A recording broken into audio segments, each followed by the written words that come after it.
ہم یہ بات جانتے ہیں کہ ایک ویلڈ سیل ٹرانزیکشن کی شرط یا کہ اس کی ریکوائرمنٹ یہ ہے کہ جو چیز آپ بیچ رہے ہوں وہ آپ کی اونرشپ میں ہو، آپ کے رسک اور پوزیشن میں ہو۔ بینکوں کے ذریعے جو مرابہ ہوتا ہے وہ جو آرڈینری مرابہ ہے اس سے تھوڑا سا مختلف ہے۔ بینکنگ مرابہ کو ہم اس طریقے سے ڈیفائن کرتے ہیں کہ دس از اے سیل ٹرانزیکشن اور this is a sale of a thing which is provided to the buyer to the customer on his request. In other words, in banking murabaha, the bank on the request and demand of the client acquires the goods requested by him and then he sells them to the buyer,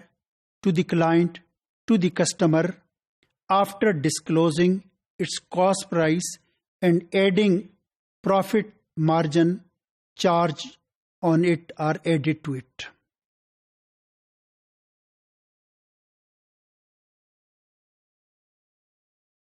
بینکوں میں جو مرابہ ہوتا ہے اس میں contract جو actual sale contract ہے وہ صرف اسی وقت ہوتا ہے کہ جب کہ بینک نے وہ چیز پرچیز کر لی، جب کہ بینک نے وہ چیز ایکوائر کر لی، اور پھر اس کے بعد وہ ایکچوئل سیل ٹرانزیکشن یا مرابہ ٹرانزیکشن کسٹمر کے ساتھ یا کہ کلائنٹ کے ساتھ بینک کرتا ہے۔ جو کلاسیکل مرابہ یا کہ جو آرڈینری مرابہ ہے اس میں جو سیلر ہے یا وینڈر ہے اس کے پاس وہ چیز موجود ہوتی ہے کہ ایک شخص وینڈر کے پاس،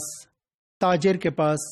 بزنس مین کے پاس یا دکاندار کے پاس جاتا ہے اور اسے یہ کہتا ہے کہ مجھے یہ چیز تم فروخت کرو، لیکن میں یہ چاہتا ہوں کہ تم اپنی کاسٹ پرائس بتاؤ اور میں تمہیں اس پہ ایک مناسب پروفٹ دے دوں گا۔ مجھے اتنا تجربہ نہیں ہے کہ میں مارکیٹ میں جا کے بھاؤ تاؤ کر سکوں یا کہ بارگیننگ کر سکوں۔ تم دیانتداری کے ساتھ اپنی کاسٹ پرائس بتاؤ، میں تمہیں اس پہ 10%، 15% یا کوئی بھی جو مناسب پروفٹ ہو سکتا ہے وہ میں تمہیں دے دوں گا۔ یعنی اس کا مطلب یہ ہے کہ جو آرڈینری مرابہ ہے یا کہ جو کلاسیکل مرابہ ہے کہ which is conceived by the Islamic law, اس کی شکل یہ ہے کہ جو کموڈٹی یا گڈس وہ سیلر کے پاس موجود ہوتے ہیں۔ بینکنگ مرابہ میں کلائنٹ کو جس چیز کی ضرورت ہے یا کہ کلائنٹ جس چیز کی ریکویسٹ بینک سے کر رہا ہے وہ کموڈٹی یا وہ گڈس بینک کے پاس موجود نہیں ہوتے، وہ بینک کو ریکویسٹ کرتا ہے کہ بینک اس کے لیے وہ چیز پرچیز کرے، چنانچہ بینک اس کے کہنے پہ، اس کے ریکویسٹ پہ وہ چیز خریدتا ہے۔ تاہم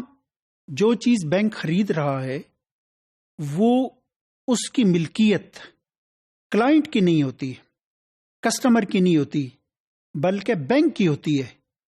یعنی جس کا مطلب یہ ہوا کہ سب سے پہلے بینک وہ چیز اپنی اونرشپ میں، اپنی کسٹڈی، اپنے پوزیشن میں لیتا ہے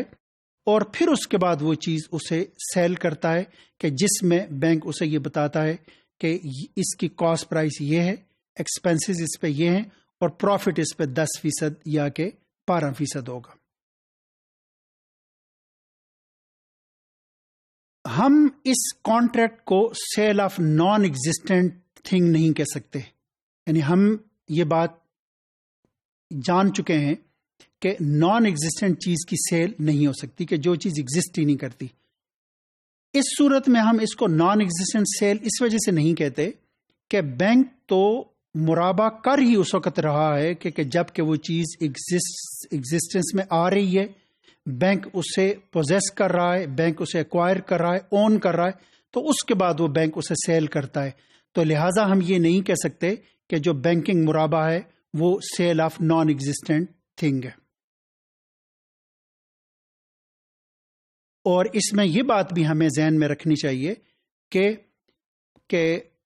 بینک کی طرف سے اس چیز کو کلائنٹ کو فروخت کرنے سے پہلے جتنے بھی رسک ہیں، جتنی بھی لائبلٹی ہے، وہ سارے کا سارا بینک کا ہوتا ہے. یعنی اس کا مطلب یہ ہے کہ بینک نے اس کے لیے وہ چیز خریدی، اس کے بعد بینک سے وہ چیز ڈسٹروائے ہو گئی، تو یہ رسک اور لائبلٹی مکمل طور پر بینک کا ہوگا،